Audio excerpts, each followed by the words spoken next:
The Japanese practice of flower arranging called ikebana has been living rent-free in my mind for over a year, so I decided to try it myself. I got discount flowers from the bargain bin at the grocery store to practice with, but don't worry, you're still going to feel like a queen once you pick off all the browning parts, and the flowers still stay good for about a week after you do that. But with these little pins that I got from Amazon, you're going to be able to arrange them in the best way, and you don't need a lot of flowers, which is part of the beauty of this practice, to be intentional, sculptural, and simplistic actually. So while that's all true, the vases can actually run a pretty penny. So I got these vessels from the craft store for about $3 to $7, and then I had some leftover beads that I was going to use to just kind of cover up the little spiky parts. These are weighted, so you don't actually need to glue them down, and you can always transfer them to a different vessel if you aren't loving the thing that you chose. I personally chose the acacia wood bowls because I thought that they would be water and mold resistant. However, I found that those weren't the best containers.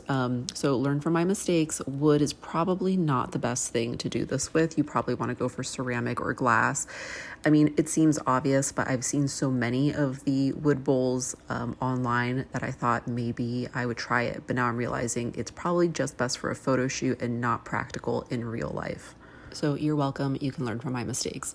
Also, the ikebana stem holder, I think goes without saying, is very sharp and can draw blood. So be careful when you are applying the flowers close to the stem or close to the holder, and be considerate when picking out your flowers. I didn't realize how skinny the stems of these like purple wildflowers were. And in hindsight, I either should have chosen a much like denser ikebana stem holder where the spikes are closer together so I could work with these flowers, or just chosen different flowers entirely with a larger stem.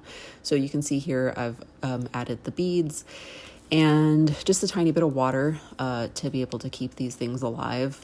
Now, this lasted about 3 days before I decided to change out the vessel, but it did look cute. What do you think?